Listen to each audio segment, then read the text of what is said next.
Hi everyone, you are most welcome to this series जो कि है 3000 क्वेश्चन सीरीज।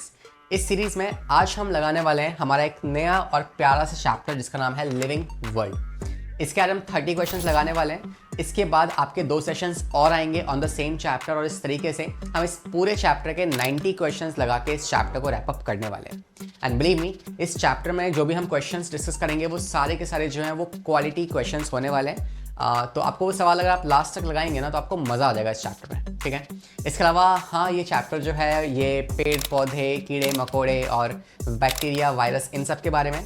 तो होपफुली आपने चैप्टर पढ़ा होगा। चैप्टर नहीं पढ़ा है कोई प्रॉब्लम नहीं है। चैनल के ऊपर आपको इस चैप्टर की जो पूरी की पूरी प्लेलिस्ट है ना, मैंने 3 आवर्स में इस चैप्टर को कंप्लीट कराया हुआ है, तो आपको प्लेलिस्ट मिल जाएगी। आप जाके उस सेशन को देख सकते हैं। तो आपका ये चैप्टर जो है वो फुल डिटेल में कवर भी हो जाएगा, ठीक है। इसके अलावा इस चैप्टर में कुछ ऐसा पोर्शन भी है जो डिलीट हो चुका है, जैसे कि टैक्सोनॉमिकल एड्स वाला जो पोर्शन था वो इस चैप्टर से हट चुका है। तो अप्रॉक्सीमेटली 40% चैप्टर डिलीट हो चुका है, अब बचा आपका सिर्फ 60%। तो हम उसके ऊपर क्वेश्चंस लगाने वाले हैं और मैं हर सवाल के बाद उसका सॉल्यूशन दे रहा हूँगा। एंड मैं कोशिश करूँगा कि यार आपको इन सवालों के साथ ही इन क्वेश्चंस के साथ ही आपका ये पूरा चैप्टर जो है वो रिवाइज हो जाए। तो ये स्टार्ट करते हैं without wasting any time and let's get started with the very first question. शर्त सिर्फ इतनी है कि यार आप सवाल को खुद से देख रहे होंगे, है ना, और खुद से अटैम्प्ट करने के बाद ही आप इसका सॉल्यूशन जो है वो देखने वाले हैं। तो starting with the very first question, खुद से क्वेश्चन को रीड कीजिए, फिर हम इसका सॉल्यूशन साथ में देखेंगे। कह रहा है which of the following are the twin characteristics of growth of individual. तो ट्विन्स कैरेक्टरिस्टिक्स कौन कौन सी होती है आपको ये बताना है ऑप्शंस को देखते हुए। तो जो एनसीईआरटी है उसमें ट्विन्स कैरेक्टरिस्टिक ऑफ ग्रोथ जो है मेंशन हो रखा है, और ग्रोथ की वो कौन सी 2 कैरेक्टरिस्टिक्स हैं आपको ये बताना है। तो फिर आपने क्वेश्चन अटेम्प्ट किया होगा and the correct answer for this question is going to be option number C, ठीक है।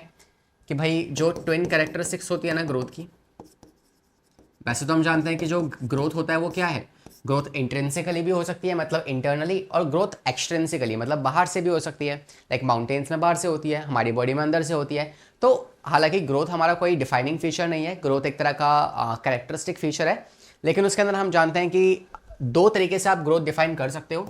एक तो होगा कि यार जो ग्रोथ है उसमें मास इंक्रीज हो जाए। ओके, डिक्रीज इन मास नहीं आएगा यहाँ पे, ये ऑप्शन नहीं होगा। ऑप्शन नंबर यू कैन से increase in mass and increase in number, option number D is the correct answer, ठीक है। या तो वी कैन से पहली चीज तो क्या होनी चाहिए, इंक्रीज इन मास होना चाहिए, और सेकंड इंक्रीज इन नंबर होना चाहिए। ये 2 चीजें जब होंगी तो उसे आप ट्विन्स कैरेक्टरिस्टिक ऑफ ग्रोथ कह सकते हैं। और उसके अलावा आपको पता होना चाहिए कि जो ग्रोथ है वो एक डिफाइनिंग फीचर ना हो के वो एक कैरेक्टरिस्टिक फीचर है, ठीक है। डिफाइनिंग फीचर जो है ना वो ग्रोथ नहीं होता, बिकॉज सारी की सारी लिविंग थिंग्स तो ग्रोथ शो करती है, लेकिन कुछ ऐसी नॉन लिविंग थिंग्स हैं जो ग्रोथ शो करती हैं, तो that is why it is not a defining feature. बाकी हाँ, it is a characteristic feature, characteristic feature, ठीक है। एंड ऑफली आप, मेरे को ऐसा लग रहा है कि यार आपको पहले से पता होगा कि क्या होता है कैरेक्टरिस्टिक फीचर और क्या होता है defining feature, and that's again growth is a defining feature. तो इसको ऐसा नोट पॉइंट आप यहाँ पे ऐड कर सकते हैं। आते हैं हमारे अगले सवाल की तरफ। Question number 2 in front of you, खुद से अटेम्प्ट कीजिए, फिर हम इसका आंसर देखेंगे। कर लिया अटेम्प्ट, सामने से हटो ना तब करेंगे ना। देखो, तो अब देखो सवाल कह रहा है कि विच of the following is a defining characteristic of living organism. इनमें से कौन सी वाली डिफाइनिंग फीचर होती है आपको ये बताना है। अब डिफाइनिंग कैरेक्टरिस्टिक्स क्या होते हैं, which is only on exhibited by what living characters. So these are the things which are only exhibited by living organisms. तो सिर्फ लिविंग ऑर्गेनिजम्स ही शो करेंगे, कोई भी लिविंग नॉन लिविंग ऑर्गेनिज्म नहीं होगा जो इसको शो कर रहा होगा विदाउट एनी एक्सेप्शन। उसे आप कहते हो डिफाइनिंग फीचर्स। आप जानते हैं कि यार ग्रोथ जो है वो तो माउंटेन्स भी शो करते हैं, है ना, जो माउंटेन्स हैं वो भी ग्रोथ शो करते हैं। इसके अलावा ability to make the sound, या मेरा जो फ़ोन है वो भी साउंड तो प्रोड्यूस कर ही लेता है ना, तो मोबाइल फ़ोन भी होते हैं जो साउंड बना लेते हैं, ठीक है। इसके अलावा प्लांट्स जो है वो तो साउंड नहीं बना सकते, तो क्या वो लिविंग नहीं है, होंगे ना ऑब्वियसली। रिप्रोडक्शन जो आप जानते हैं, mule is an exception, mule जो हो गए, इनफर्टाइल कपल हो गए, हनी बीज हो गई, ये सब रिप्रोड्यूस नहीं कर सकते एनी हाउ, राइट। तो option number D is the correct answer which is your consciousness. Consciousness एक ऐसा फीचर है जो कि सारी की सारी लिविंग थिंग्स शो करेंगी विदाउट एनी एक्सेप्शन, और कोई भी नॉन लिविंग थिंग शो नहीं करने वाली. That is why we consider this as a defining feature. Fine, next पे आते हैं. क्वेश्चन नंबर 3 पढ़िए और खट से आंसर लगाइए इसका. कैसे? खट से. So which of the following organism had the self-conscious now? Now this is a very good question because NCERT क्या करती है, NCERT ना हल्के हल्के में चलते फिरते ऐसे ही बोल देती है कि हाँ ठीक है, कॉन्शियसनेस जो है वो आपका एक डिफाइनिंग फीचर है, या सेल्फ कॉन्शियसनेस एक डिफाइनिंग फीचर है. वो एक्सप्लेन नहीं करती इसको, बहुत चला के NCERT. तो सेल्फ कॉन्शियसनेस क्या है? तो देखो याद रखना है कि आपके सामने अगर मैं पूरा खोल के रख दूँ क्या, animal kingdom. Okay, I got it. So यहाँ पर अगर हमने एनिमल किंगडम जो है ना, एनिमल किंगडम, उसमें बताओ क्या क्या आएगा. यहाँ पे आपके पास आ जाएंगे Porifera, Coelenterata, Ctenophora, Platyhelminthes, Aschelminthes, annelids, Arthropoda, Mollusca, Echinodermata, Hemichordata और कॉर्डेटा.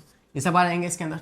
ठीक है, इनमें से आपको पता है कि यार कॉर्डेटा के अंदर जो ह्यूमंस आने वाले हैं ना, इसमें भी बहुत सारी कैटेगरीज आएंगी. उसमें से स्पेशली जो ह्यूमंस होंगे, ह्यूमंस को छोड़ के ना बाकी जितने भी है ना, वो सारे के सारे क्या हैं, वो सारे के सारे आपकी कॉन्शियसनेस शो करते हैं. वो सारे के सारे कॉन्शियसनेस शो करते हैं, मतलब कि उन्हें पता है कि उनके आसपास क्या हो रहा है, वो सेंस कर सकते हैं, वो रिस्पॉन्ड कर सकते हैं. ठीक है, लेकिन ह्यूमन इकलौता ऐसा है जो कि सेल्फ कॉन्शियस है. उसके आसपास क्या हो रहा है वो उसको सेंस तो कर ही सकता है, लेकिन साथ ही साथ वो क्या कर सकता है, वो उस चीज को एनालाइज भी कर सकता है, प्रोसेस भी कर सकता है और उसके अकॉर्डिंगली रिस्पॉन्स कर सकता है. फाइन, सिंपल सी बात है, आ गया समझ में. ठीक है, तो होपफुली यहां पे कोई डाउट नहीं होगा आपको. तो ये हो गया आपके सेल्फ कॉन्शियसनेस का पूरा कॉन्सेप्ट. और आप जानते हैं कि जो सेल्फ कॉन्शियसनेस अगर वो आपसे पूछेगा तो आप कहेंगे सिर्फ ह्यूमंस. अगर वो सिर्फ कॉन्शियसनेस पूछ रहा होता तो आंसर ऑल ऑफ दीज आता. डन. तो ये सवाल इसीलिए अच्छा था, मैं इसलिए आपके लिए लेके आया हूँ. बाकी चैप्टर जो है आप जानते हैं फर्स्ट चैप्टर है हमारी पूरी बायोलॉजी का, लाइक 11th क्लास का. तो इसमें कुछ ज़्यादा खास सवाल अच्छे बनते नहीं है, लेकिन जो बेस्ट क्वेश्चंस बन सकते थे वो मैं आपके सामने लेके आया हूँ. तो make sure to attempt all these questions. पहला सवाल. अच्छा, नेक्स्ट सवाल आपसे कह रहा है which of the following statement regarding the response of living organisms to external stimulus is correct.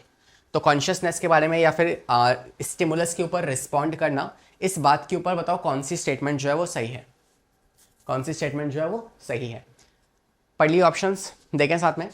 चलिए, कह रहा है external environmental stimulus can be physical, chemical, biological. सही बात है ना. जो एक्सटर्नल स्टिमुलस है वो इन तीनों में से कोई भी हो सकता है.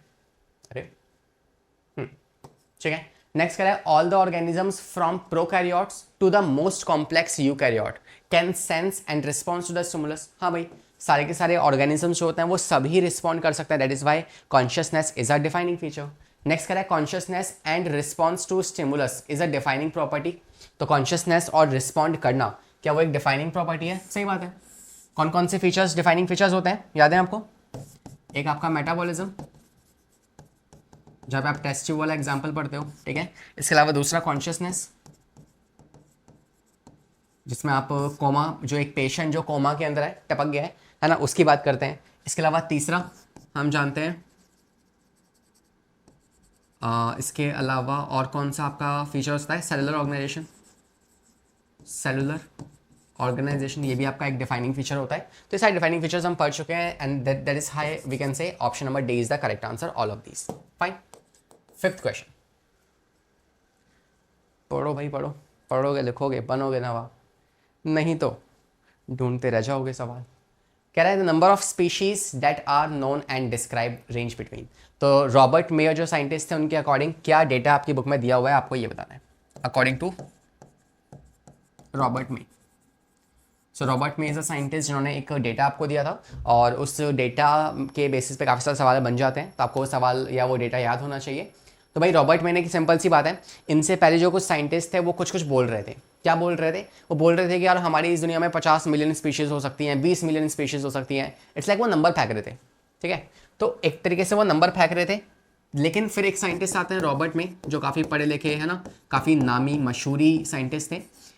इन्होंने कहा तुम बेटा सब चुप हो जाओ, मेरे सामने कोई नहीं बोलेगा. ठीक है. इन्होंने कहा सब चुप हो जाओ, मैं बताता हूँ. इन्होंने अपनी खुद रिसर्च करी, कुछ डेटा निकाला, उसकी मदद से इन्होंने फाइनली हमें बताया कि यार इस दुनिया में 1.7 टू 1.8 मिलियन स्पीशीज़ जो है ना वो तो बॉस हो चुके हैं discovered.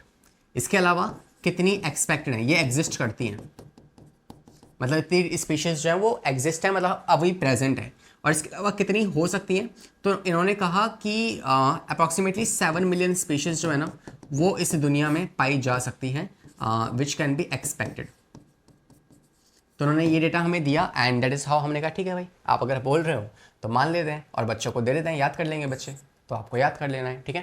That is why option number A is the correct answer. आते हैं 6 क्वेश्चन पे, आते हैं छठे सवाल पे, ठीक है। तो ICBN stands for which of the following. हमने काफ़ी सारी एब्रीवेशंस पढ़ी हैं, ICBN, ICZN, ICPN, ICN भी हमने पढ़ा है, राइट। तो मल्टीपल एब्रीवेशंस हमारे पास होती हैं। तो ICBN stands for international code for botanical nomenclature, जो कि आपके बॉटनी में जितने भी चेंजेस होते हैं, जितने भी नॉमेनक्लेचर दिए जाते हैं, उनसे डील करती है, राइट। तो हम कह सकते हैं international code for botanical nomenclature, option number B is the correct answer.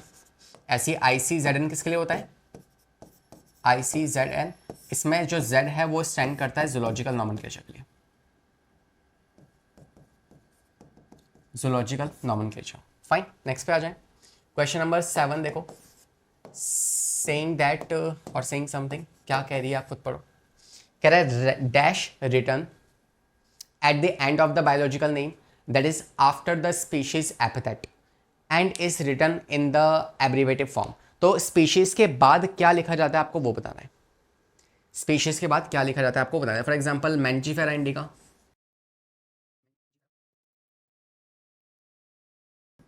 इसमें थोड़ा सा इटैलिक में लिखा है, बट एक्चुअली आपको पता है कि जो मैंजीफेरा इंडिका है वो आपका हैंड रिटन अगर आप लिखोगे तो कैसा होगा, अंडरलाइन कर दोगे आपको सिंपली, ठीक है। तो एक तरीके से मान लो ये हैंड रिटन है तो उसको मैंने अंडरलाइन कर दिया इस तरीके से। और ये क्या है आपके पास, this is nothing but it is representing your genus and the second one is actually representing your species. लेकिन मान लो अगर यहाँ पे तीसरा वर्ड भी ऐड करना पड़ा तो वो तीसरा वर्ड क्या रिप्रेजेंट करेगा, या तो देखो वो कोई स्ट्रेन रिप्रेजेंट कर सकता है, लाइक इको R1 में, तो Escherichia coli R1Y3, where R1Y3 is representing your strain. या फिर वो साइंटिस्ट का नाम रिप्रेजेंट कर सकता है, जहाँ पे जो इस वाले केस में क्या आ जाएगा, लिन। और आपको याद रखना है कि जो लिन आप मेंशन करने वाले हैं वो सिंपल होगा, कुछ अंडरलाइन उसमें नहीं होने वाली है, कोई भी वो इटैलिसाइज नहीं होगा और फर्स्ट लेटर जो है वो कैपिटल हो जाएगा। इस तरीके से आप इसको इसके साइंटिफिक नेम को लिख सकते हैं। एंड जो थर्ड वाला है वो क्या रिप्रेजेंट करता है, वो जनरली रिप्रेजेंट करता है नेम ऑफ द ऑथर। यहाँ पर लिन जो है वो रिप्रेजेंट कर रहा है लिनियस के बारे में, है ना, कार्ड लिनियस के बारे में। फाइन, 8th क्वेश्चन देखो, saying which of the following has the least similar characters. तो जैसे जैसे आप kingdom, phylum, class, order, family, genus, species में जैसे आप नीचे से ऊपर जाएंगे या ऊपर से नीचे आएंगे, तो बताओ कौन सा वाला वो टैक्सॉन है जिसके अंदर आपको सबसे कम सिमिलर कैरेक्टर्स देखने को मिलने वाले हैं, सबसे कम कॉमन कैरेक्टर्स देखने को मिलने वाले हैं। तो ये आप सिंपली गैस भी कर सकते हैं। देखो अगर देखा जाए तो एनिमल, अगर मैं आपसे कहूँ एनिमेलिया, तो एनिमेलिया किंगडम है ना। अब यार इस एनिमेलिया के अंदर तो मॉस्किटो भी आता है और इसमें एलिफेंट भी आता है। तो क्या आप मुझे बता सकते हैं कि इन दोनों में क्या सिमिलरिटी है, इन दोनों में ज़्यादा सिमिलरिटी है या बहुत कम सिमिलरिटी है।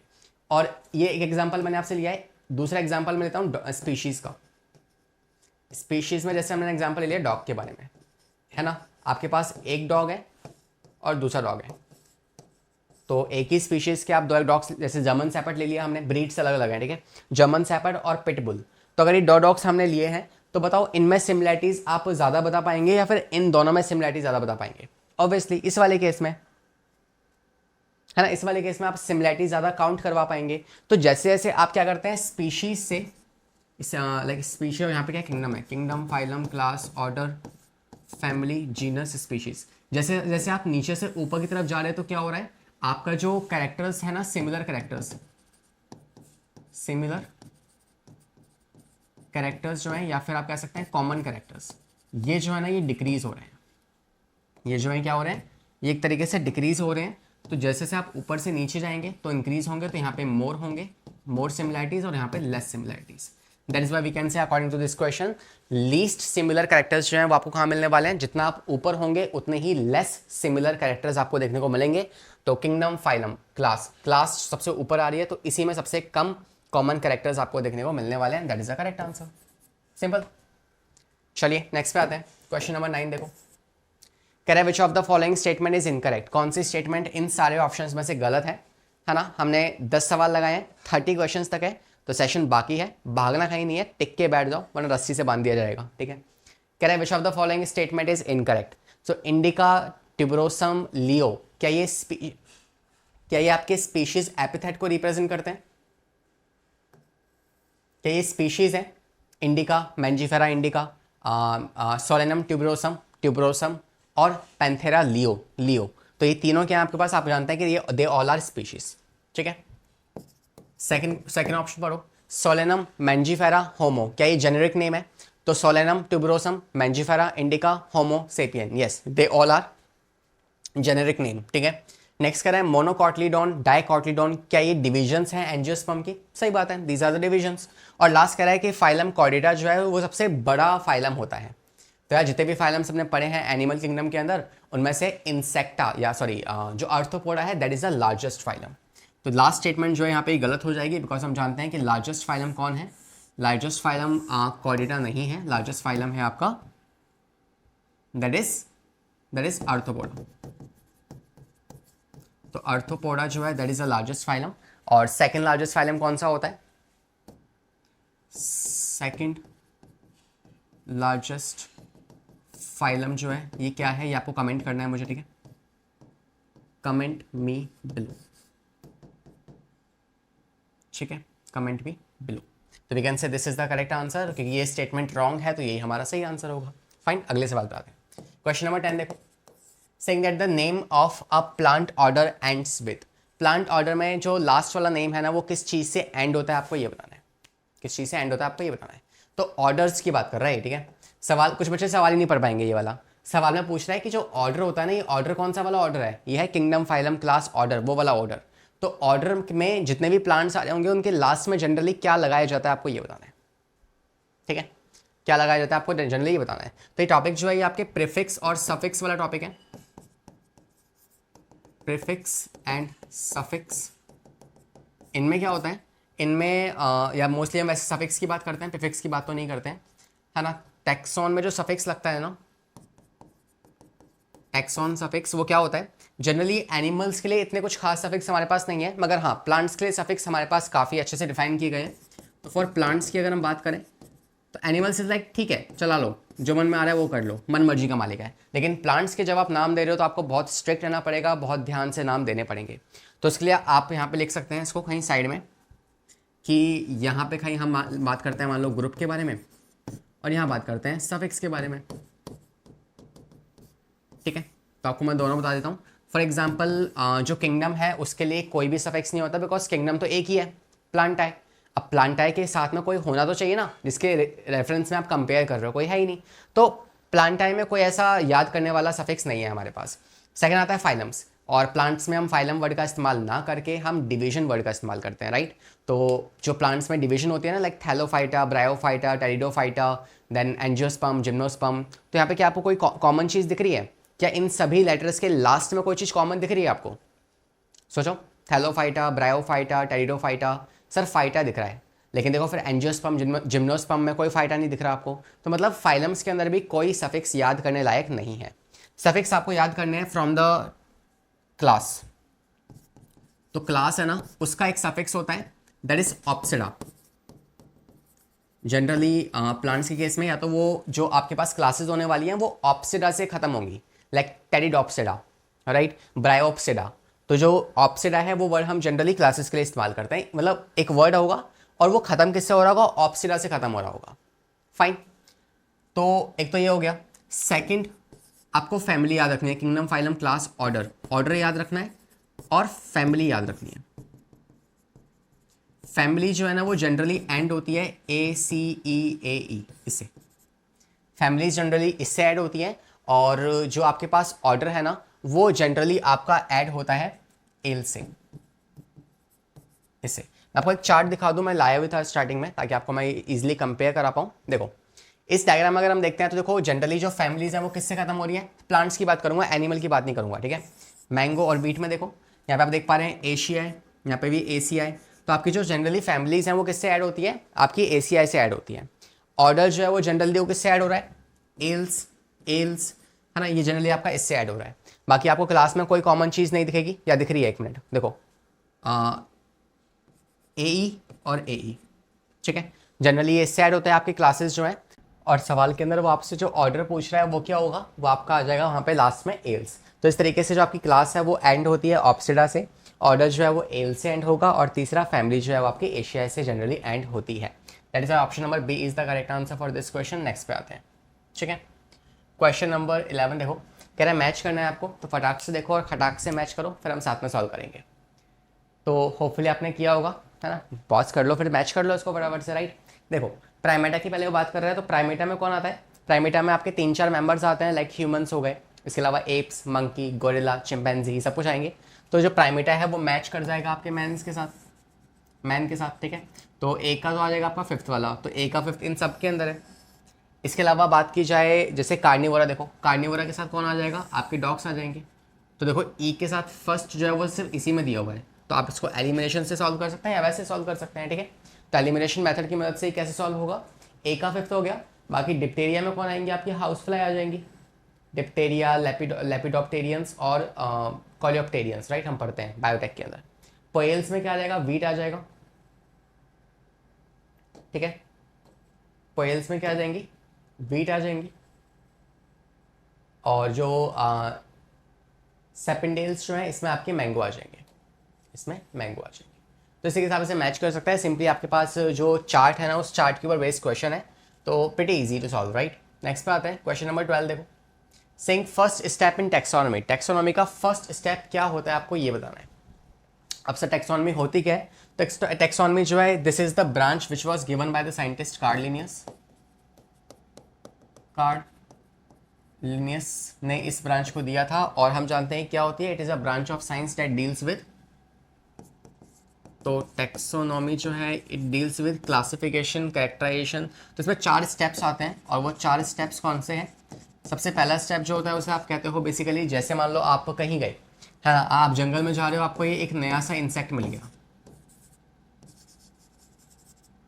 ठीक है, तो जैसे आपको कुछ नया सा ऑर्गेनिज्म दिखा, आपको लग रहा है कि यार ये कभी पहले देखा ही नहीं है, मैंने नहीं, किसी ने नहीं देखा पहले, तो आपको लग रहा है कि यार ये ऑर्गेनिज्म जो है ये टोटली नया है इस पूरी दुनिया में। तो आप क्या करेंगे, सबसे पहले आप इस ऑर्गेनिज्म को आइडेंटिफाई करेंगे। First step identification. भाई आइडेंटिफाई करने के बाद जो सब कुछ होगा ना, तो फर्स्ट स्टेप क्या होना चाहिए, आइडेंटिफिकेशन। सेकंड स्टेप जो होता है, आप इसके ना कुछ कैरेक्टर्स लिखना स्टार्ट कर देंगे। तो जो भी आपको यहाँ पे दिख रहा है, लाइक सेगमेंटेड बॉडी है, इसके पास लेग्स हैं, इसके पास एंटीना है, तो जो फीचर्स आपको दिख रहे हैं आप उसे नोट डाउन करोगे, तो आप कहते हैं कैरेक्टराइजेशन, कैरेक्टराइजेशन। और तीसरा वाला जो फीचर होगा वो आपका हो जाएगा नॉमेनक्लेचर। आप इसे एक नाम दे देंगे, नॉमेनक्लेचर। और नॉमेनक्लेचर करने के बाद लास्ट में आप उसे क्लासिफाई कर देंगे, which is classification, classification, right. तो these are the 4 steps we are having, और ये 4 स्टेप्स जो है इनसे आपकी टेक्सोनॉमी बनती है। और सबसे पहला स्टेप क्या होगा, वो आपका होने वाला है identification of the organism. Simple. 13 देखो, अगेन आपके पास कुछ स्टेटमेंट्स दिए हैं, स्टेटमेंट्स को ध्यान से पढ़ना है और बताना है कौन सी स्टेटमेंट जो है सही है या गलत है। गलत है। नॉमेनक्लेचर के बारे में कौन सी स्टेटमेंट गलत है आपको ये बताना है। Biological names are either drive from the Latin language और लैटिनाइज्ड, सही बात है। जो बायोलॉजिकल नेम्स होते हैं उसको हम लैटिनाइज्ड करते हैं। The first word in a biological name represents the genus, क्या पहला वर्ड जीनस और दूसरा वर्ड स्पीशीज दिखाता है, सही बात है ना। स्पीशीज एपिथेट का हो या जेनेरिक नेम का हो, सही बात होती है। नेक्स्ट कह रहा है कि both the words in the biological name when hand written are separatedly underline and printed in italics. तो ये बात भी सही है, उसे आप प्रिंट करोगे तो उसे आप इटैलिक्स में प्रिंट करते हो, जब लिखते हो तो उसे आप उसे सेपरेटली अंडरलाइन कर देते हैं। लास्ट कह रहा है स्पीसीज एपिथेट जो है starts with a capital letter, क्या स्पीसीज जो है वो कैपिटल लेटर से स्टार्ट होगा, नहीं, ये गलत है, ये गलत है। इस वजह से आप कह सकते हैं कि option number D is the incorrect statement. That's it. तो बस थोड़ा लंबा सवाल था इसलिए मैं लेके आया हूँ, ताकि लेकिन ना ऐसे सवाल जो है कई बार रिपीट होते हैं एग्जामिनेशन में। 14 क्वेश्चन देखो, a very good and a really nice question. थोड़ा सा आपको समय लग सकता है इस सवाल को करने में, मगर I want you to spend some time with this question. ठीक है, spend some time with this question. करो भाई, देखें तो बताना है ए का क्या होगा, बी का क्या होगा, सी का क्या होगा और डी का क्या होगा। तो इसके लिए आपको पूरा का पूरा चार्ट जो है वो एनीवेज याद होना चाहिए। चार्ट अगर आपको आता है तो सवाल का जवाब बता दोगे, नहीं आता तो नहीं बता पाओगे। तो इट्स लाइक येस या नो वाला सवाल है ये आपका। ठीक है, सिंपल सी बात है। मैन में क्या आएगा, मैन का जो फाइलम होता है वो क्या होता है, दैट इज कॉर्डेटा। या तो ये होगा या फिर ये होगा, है ना, ये फाइलम की बात कर रहा है, डिवीजन की बात कर रहा है। डिवीजन मतलब फाइलम की बात हो रही है। और अगर किंगडम पूछता तो एनिमेलिया आता। बाकी नेक्स्ट पूछ रहा है कि जो मैन है वो किस में आएंगे, इंसेक्टा में या फिर अरेकेनिड्स में। अच्छा बी ये है, तो बी में कौन है आपके पास, हाउस फ्लाई है। अब हाउस फ्लाई क्या होती है, अरेकेनिड्स या इंसेक्टा, तो इंसेक्टा होती है। That is high, option number A is the correct answer. Fine. 15 देखो, कह रहा है द टर्म सिस्टमैटिक्स जो है उसका मतलब क्या होता है, आपको ये बताना है। तो again systematic is a word which is again given by the scientist Karl Linnaeus. और इसमें क्या डील करते हैं, identification and study of organs, identification and preservation of plant and animals, diversity of kind of organisms like taxonomy and evolutionary relationship, या फिर study of habitat of organisms and there classification. तो बहुत simple सी बात है, जो आपके पास systematics होती है उसका सिंपल सा मतलब होता है कि आप सिस्टमैटिक एक ऐसी ब्रांच है साइंस की जहाँ पे आप टैक्सोनॉमी की स्टडी तो करते हो, जहाँ पे आप टैक्सोनॉमी को तो एज इट इज पढ़ते हो कि ऑर्गेनिज्म को आइडेंटिफाई करोगे, कैरेक्टराइज करोगे, नॉमेनक्लेचर करोगे और उसको क्लासिफिकेशन कर दोगे, लेकिन साथ में आप उसका एवोल्यूशनरी रिलेशनशिप की भी स्टडी करने वाले हैं। एवोल्यूशनरी रिलेशनशिप की भी स्टडी करने वाले हैं। मैं आपको इसका एग्जांपल दे सकता हूँ। एग्जांपल जैसे कि आप देख सकते हैं यहाँ पे, जैसे हम जो कॉर्डेटास होते हैं ना, तो कॉर्डेटा के अंदर जो हम क्लासिफिकेशन करते हैं ना,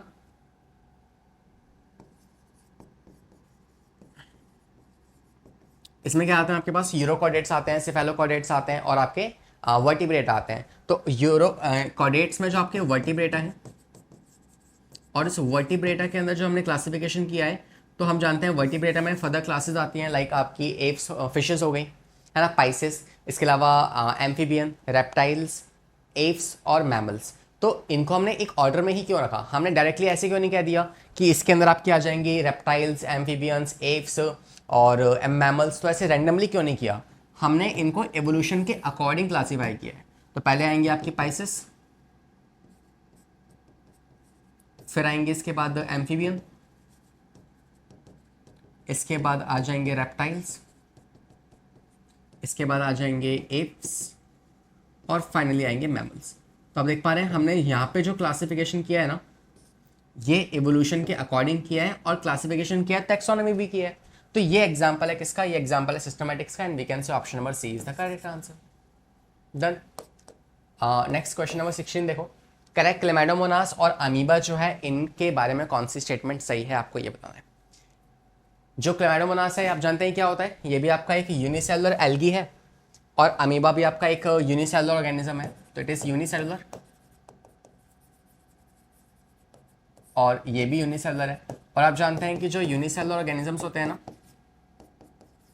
यूनिसेलुलर ऑर्गेनिजम्स, इन ऑर्गेनिजम्स में हम एक कॉमन वर्ड का इस्तेमाल कर सकते हैं। इनके लिए आप चाहे रिप्रोडक्शन का इस्तेमाल करो या इनके लिए आप ग्रोथ वर्ड का इस्तेमाल करो, दोनों ही वर्ड जो है कैसे होते हैं, सिनोनियम्स होते हैं। दोनों ही वर्ड कैसे हैं, सिनोनिमस हैं। तो दोनों वर्ड का मतलब सेम होगा। भाई ऑब्वियस सी बात है कि एक सेल है, उसने क्या किया, दो सेल में स्प्लिट हुई, तो आप कह सकते हैं कि वो रिप्रोडक्शन कर रही है या फिर वो अपनी ग्रोथ कर रही है, एक ही तो बात है। ठीक है, तो this is the correct answer for this question, right. Question number 17, read the question carefully और बताओ इन सारे ऑप्शंस में से कितने ऑप्शंस ऐसे हैं जो कि इनकरेक्ट है। 1 2 3 4 5 जितने भी इनकरेक्ट है आपको वो बताने हैं। तो खुद से पहले रीड कर लो, फिर मैं साथ में रीड करूंगा और आपको साथ साथ आंसर बताते हुए चलूंगा। तो do it first by yourself. देखें, पहला कॉन्शियसनेस जो है क्या आपका डिफाइनिंग प्रॉपर्टी है, यस सर। एनवायरमेंटल स्टिमुलस जो होता है ना, वो फिजिकल, केमिकल, बायोलॉजिकल कुछ भी हो सकता है, हाँ कुछ भी हो सकता है। लिविंग ऑर्गेनिज्म जो है क्या वो सेंस कर सकते हैं और रिस्पॉन्ड कर सकते हैं, यस, इसी को आप कॉन्शियसनेस कहते हो, कॉन्शियसनेस कहते हैं। नेक्स्ट कह रहा है कि ऑल ऑर्गेनिजम्स जो है क्या वो सेल्फ कॉन्शियसनेस शो करते हैं, नहीं। आप जानते हैं कि सेल्फ कॉन्शियसनेस सिर्फ ह्यूमन शो करते हैं, बाकी सब कॉन्शियसनेस शो करते हैं सिर्फ। तो अदर एनिमल्स जो है या अदर प्लांट्स जो है या अदर बैक्टीरिया वगैरह ये सब कॉन्शियसनेस शो करते हैं, एक्सेप्ट ह्यूमंस। ह्यूमंस जो है वो सेल्फ कॉन्शियसनेस शो करते हैं। और जो प्रोकैरियोट्स हैं they can not sense and respond, ये भी गलत है ना। प्रोकैरियोट्स भी तो लिविंग है ना, वो भी सेंस कर सकते हैं, वो भी रिस्पॉन्ड कर सकते हैं, राइट। तो वी कैन से दो स्टेटमेंट्स ऐसी है जो यहाँ पे इनकरेक्ट है, that is why the correct answer for the question is option number C. Done. Next पे आ जाओ। क्वेश्चन नंबर 18, आपको एक टेबल में कुछ यहाँ पे ऑर्गेनिजम्स दिए हैं, पूछ रहा है कि box provide contain the different organisms, how many different genera this belongs to. तो कितने अलग अलग जेनेरा हैं इस पूरे टेबल के अंदर, आपको ये बताना है। तो it's really a good question. आपको इसके लिए जीनस का आइडिया होना चाहिए कि जीनस क्या होता है। देखें, तो आपको पता है कि यार जो टाइगर है और जो लेपर्ड है ना, इनका जीनस सेम है। Like we have Panthera, Panthera tigris, और लेपर्ड के लिए भी कुछ होता है, लाइक यहाँ पे भी लियो ले लेते हैं। तो आप देख पा रहे हैं इनका जो पैंथेरा है ना, दैट इज सेम। तो इन दोनों को तो आप एक ही कंसिडर कर लो, बिकॉज एक जीनस तो ये हो गया। दूसरा, कैट का जीनस वो है ना, ये होता है। पैंथेरा किसका होता है? टाइगर का, लेपर्ड का, लॉयन का। और कैट के लिए किसका इस्तेमाल करते हो आप? है ना, मैं यहाँ पे लिख देता हूँ, जो आपके पास पैंथेरा है, ये आप इस्तेमाल करते हो टाइगर्स के लिए या फिर लेपर्ड के लिए, ठीक है। And that is basically a genus. Same मैं आपसे कह सकता हूँ कि जो आपके पास कैट है, उनके लिए हम कौन से जीनस का इस्तेमाल करते हैं? उनके लिए आप इस्तेमाल करते हो फेलिस का इस्तेमाल करते हैं, आई थिंक, कैट्स के लिए। तो इनका डिफरेंट जीनस है, सेम जीनस नहीं है, ठीक है। तो ये अलग हो जाएगा, ये हो गया दूसरा जीनस। तीसरा देखो, mango, wheat, rice, brinjal, potato, मकॉय। तो ब्रिंजल पोटैटो के लिए हम अगेन सेम का ही इस्तेमाल करेंगे, सोलेनम, सोलेनम, है ना, सेम का इस्तेमाल यहाँ पे करने वाले हैं। तो ये भी सेम हो गया। इसके अलावा मैंगो अलग हो जाएगा, व्हीट और राइस का अगेन सेम हो जाएगा, ये वाला और ये वाला, है ना। इसके लिए भी आप सेम इस्तेमाल कर लोगे। तो एक हो गया, दो हो गया, तीसरा मैंगो के लिए हो गया, चौथा व्हीट और राइस के लिए हो गया, पांचवा इसके लिए हो गया ब्रिंजल पोटैटो के लिए, और छठा हो जाएगा आपके किसके लिए? मकॉय के लिए, ठीक है। तो कितने आपके पास टोटल 6 जीनस का यहाँ पे इस्तेमाल हो रहा है। And that is going to be your correct answer, which is option number A. A is the correct answer. तो पहला वाला जो जीनस में से करेक्टली रिप्रेजेंट करके दिखाऊंगा आपको, तो हम कह सकते हैं पहला हमने इस्तेमाल किया है जीनस किसके लिए?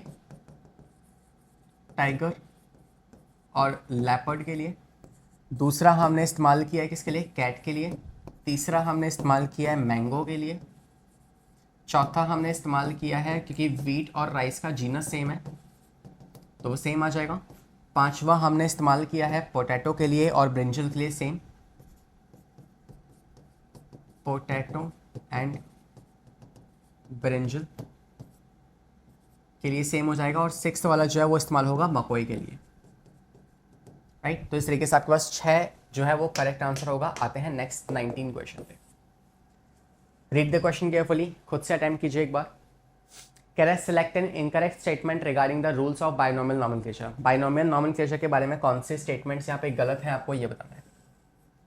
कह रहा है नेम ऑफ द ऑथर जो है, क्या उसको हम अंडरलाइन करते हैं? मैंने आपको अभी सिखाया कि जो लास्ट वाला तीसरा वर्ड है जो आपको नेम ऑफ द ऑथर बताता है, उसको कभी भी अंडरलाइन नहीं किया जाता, राइट। उसको ना आप अंडरलाइन करने वाले हैं, ना इधर उसे आप इटैलाइज्ड करने वाले हैं। सो नाइदर अंडरलाइन नॉर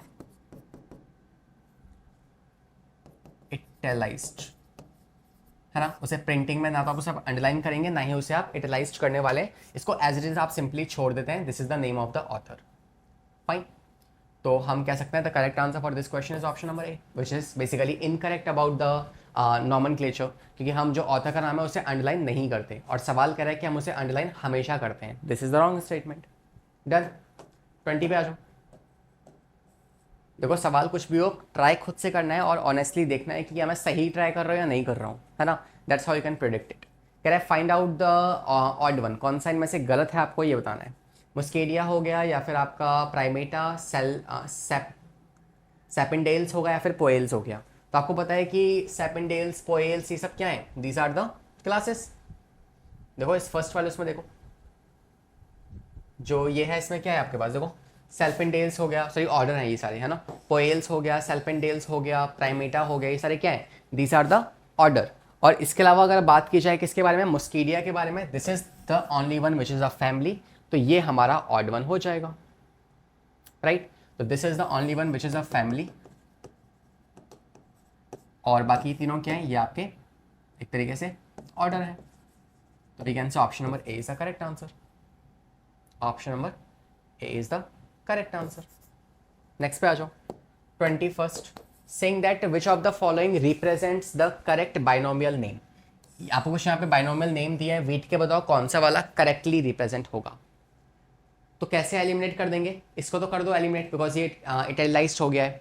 तो अगर इसको इटैलिक में कर दिया है साइंटिफिक नेम को या ऑथर के नेम को, तो गलत हो गया वैसे भी। इसके अलावा पहला वर्ड जो है वो कैसा होना चाहिए, अगेन इटैलिक में होना चाहिए, या फिर आप उसे प्रिंट कर रहे हैं तो वो इटैलाइज्ड होना चाहिए। तो ये भी इटैलाइज्ड नहीं है, ये भी नहीं है, तो only option number B is the one which is the correct answer. Simple, ठीक है। 22nd देखो, पढ़ो खुद से एक बार, देखते हैं फिर आंसर क्या होगा इसका। Right, correct taxa can indicates categories at different level. तो टैक्सा क्या होता है बेसिकली, ये आपकी एक कैटेगरी को डिफाइन करता है।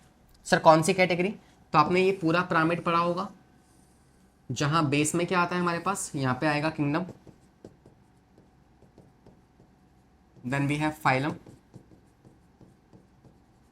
Then we have class, then we have order, then we have family, then we have genus and then we have species. ये पूरा जो आपके पास पिरामिड है, इसमें से हर एक को आप टैक्सॉन कह सकते हो।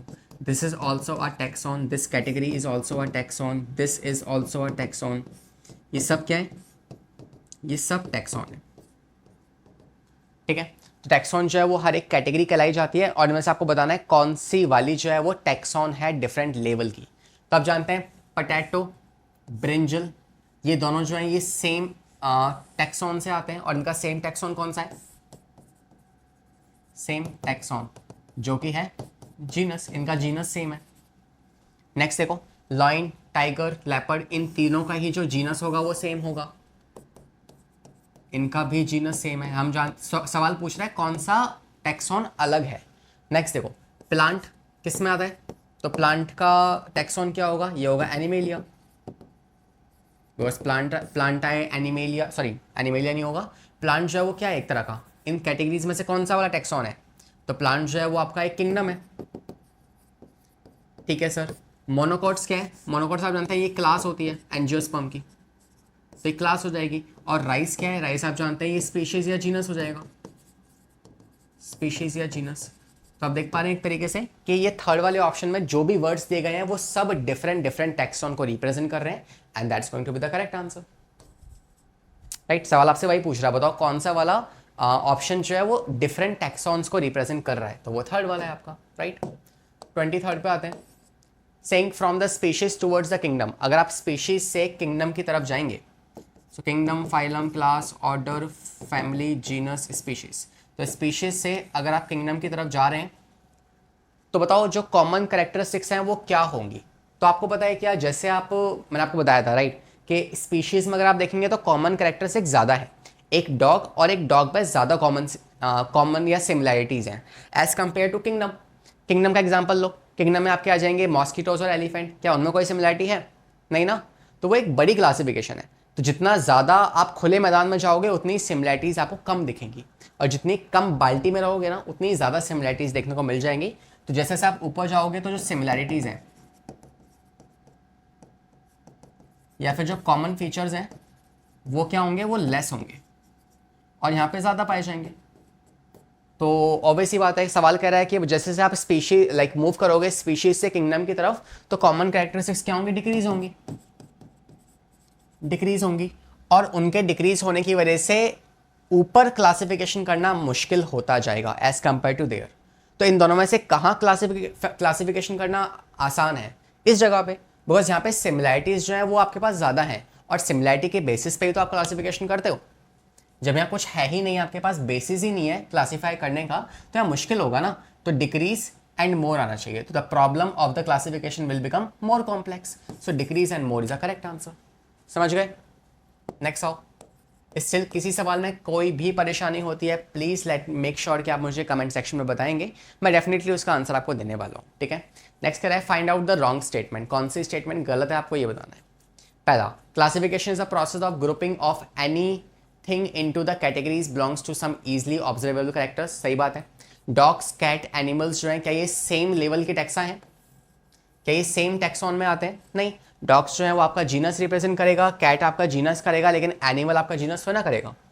एनिमल जो है ये क्या रिप्रेजेंट करेगा? ये आपको किंगडम रिप्रेजेंट करता है, ये आपका किंगडम रिप्रेजेंट करता है। और वहीं पे डॉग और कैट जो है ये आपको स्पीशीज या फिर जीनस रिप्रेजेंट करती है, right. That is why option number B is the correct answer. ये स्टेटमेंट जो है ये रॉन्ग है, ये सेम लेवल ऑफ टैक्सा पे नहीं आते। Fine. 25th question, saying that find out if one of the following categories is incorrect about mango। कौन सी स्टेटमेंट मैंगो के बारे में गलत है आपको ये बताना है। मैंगो के बारे में गलत है आपको ये बताना है। तो फैमिली जो है एनाकार्डेशिया जो फैमिली है इस मैंगो की, है ना, सही बात है। आप इसको सफिक्स की मदद से भी आइडेंटिफाई कर सकते हैं। एशिया यार है ना, मतलब सही बात है, फैमिली, ठीक है। बाकी आपको पता होना चाहिए, वो ज़्यादा बेटर तरीका है। नेक्स्ट कह रहा है ऑर्डर, क्लास और डिवीजन। डिवीजन जो है वो मैंगो की एंजियोस्पर्म है, ये बात भी सही है ना। और क्या वो डाइकोटिडोन्स होते हैं, ये भी सही है। लेकिन हाँ, उनका जो ऑर्डर है वो पॉलीमोनियल्स नहीं होता है, and that is why this is the correct statement. जो इनकरेक्ट है, आप देख सकते हैं कि मैंगो के बारे में सारे के सारे जो फीचर्स हैं वो यहाँ मेंशन कर रखे हैं। For mango you can say Mangifera indica, Anacardiaceae और सेपिनडेल्स जो है ये है इनका ऑर्डर। वहाँ क्या दिया हुआ था? पॉली मेल्स दिया हुआ था मेरे ख्याल से, right. So that is why this is the wrong statement and that's why this is the correct answer. Fine. Next बात है 26 क्वेश्चन पे। Saying that an order can be best defined as. बताओ ऑर्डर की definition क्या होने वाली है ना। ऑर्डर की डेफिनेशन क्या होने वाली है? तो आपने पढ़ा है kingdom, phylum, class, order, family, genus, species. Species क्या होती है? दो ऐसे इंडिविजुअल्स जो आपस में इंटरब्रीड करके एक फर्टाइल ऑफस्प्रिंग बना सके, उन ऊपर वाले पेरेंटल ऑर्गेनिजम्स को आप सेम स्पीशीज कह सकते हैं। फिर सेम स्पीशीज या सिमिलर स्पीशीज के ग्रुप को आप जीनस कहते हैं। सिमिलर ग्रुप ऑफ जीनस को आप फैमिली कहते हैं। मैं आपको सीक्वेंस बता दूं तो we have kingdom, phylum, class, order, family, genus, species. तो ये पूछ रहा है कि ऑर्डर कैसे डिफाइन करोगे। तो ऑर्डर क्या होता है? It is the group of similar families. तो सिमिलर फैमिलीज का जो ग्रुप होगा ना उसे आप कहेंगे क्या? ऑर्डर। फॉर एग्जाम्पल, अगर आपको कोई एग्जाम्पल देना चाहूँ तो I can give you example here, जैसे कि let's take an example here, Panthera leo. तो पैंथेरा जीनस हो गया, पैंथेरा और फैलीज जो है इसमें आ जाएगा ऑर्डर कार्निवोरा। हाँ, तो आप एग्जाम्पल ले लो, जैसे कार्निवोरा एक ऑर्डर है। कार्निवोरा जो है ये आपका एक ऑर्डर है जिसमें आपकी दो सिमिलर फैमिलीज आने वाली है। कौन सी दो सिमिलर फैमिलीज? एक आप ले सकते हो पैंथेरा, बट वेट, पैंथेरा तो आपका एक जीनस होगा ना, पैंथेरा आप इसमें नहीं लोगे। आप ले सकते हो, ओके, यहाँ हल्की सी करेक्शन कर लो। एक ऑर्डर है हमारे पास जिसे आप कहते हो प्राइमेटा। प्राइमेटा एक ऑर्डर है जिसमें आपकी दो सिमिलर फैमिलीज आती हैं। कौन कौन सी फैमिलीज? एक फैमिली हो जाएगी कार्निवोरा, एक फैमिली हो जाएगी कार्निवोरा, और एक आपकी फैमिली हो जाएगी आप ले सकते हैं यहाँ पे एग्जांपल फैलीज के बारे में।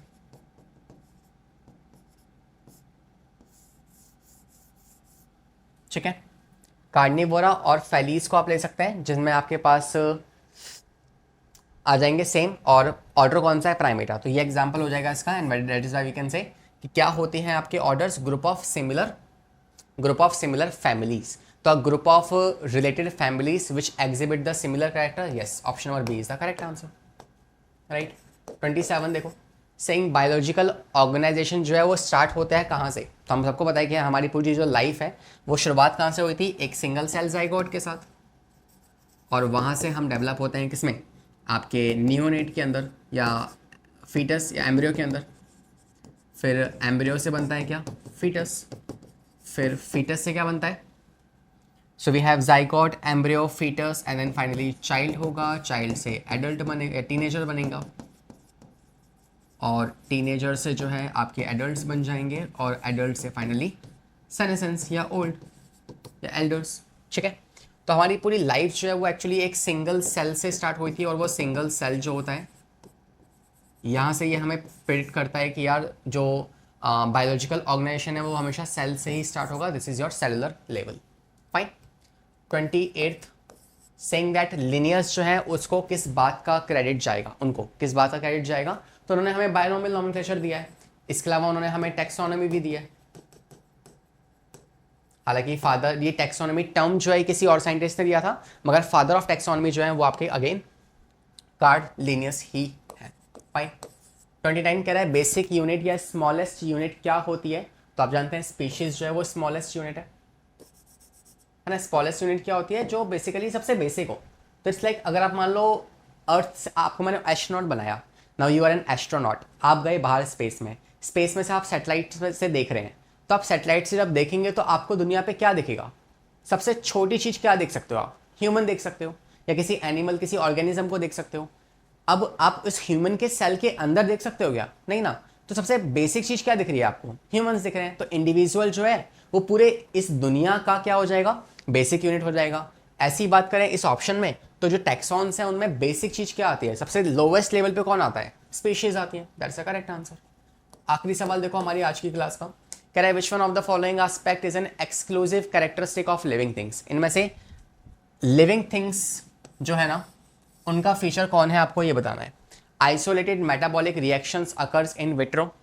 तो क्या ये आपका एक लिविंग को रिप्रेजेंट कर रहा है, नहीं, बिकॉज विट्रो की बात कर रहा है, टेस्ट ट्यूब की बात कर रहा है. तो टेस्ट ट्यूब जो होती है वो एक लिविंग रिएक्शन जरूर है, मगर वो लिविंग थिंग नहीं है.